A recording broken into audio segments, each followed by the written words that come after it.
Inilah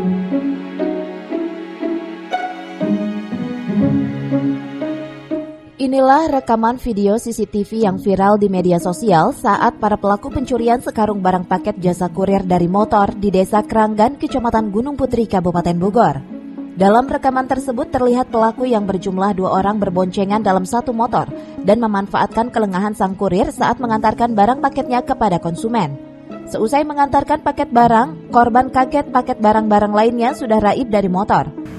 Meskipun belum ada laporan dari korban, polisi yang mengetahui kejadian tersebut langsung mendatangi lokasi kejadian dan meminta keterangan dari beberapa saksi untuk memburu para pelaku yang terekam kamera pengawas CCTV. Si kurir itu sedang mengantarkan barang, kebetulan paket kami juga sedang diantarkan ke dalam. Nah, si kurir ini meninggalkan motornya di sini, Pak. Mengantarkan paket kami ke dalam dan gak lama kemudian ada satu motor dengan 2 orang itu mengambil si seluruh paket yang ada di motor kurir tersebut. Nah, itu paketnya bentuk apa sih, Pak? Saya kurang tahu ya paketnya bentuk apa.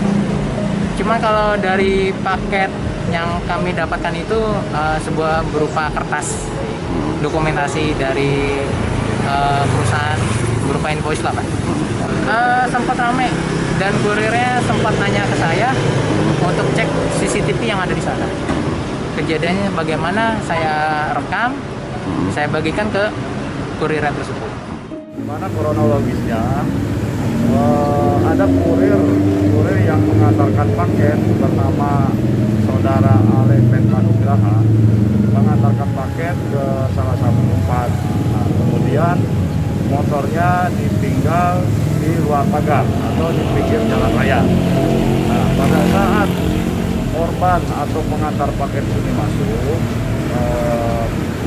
kendaraan yang berisi paket tinggal di luar. Nah, pada saat korbannya kembali ke motor setelah mengantarkan paket, ternyata isi dari paket tersebut sudah hilang. Nah, kemudian dari warga ada yang menyampaikan, melaporkan ke Polsek Gunung Putri, dan kemudian kita melakukan cek TKP, dan di situ benar telah terjadi pencurian dan pemberatan.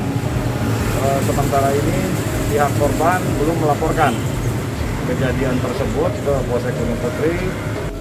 Dari Gunung Putri, Kabupaten Bogor, Edi Junaidi melaporkan.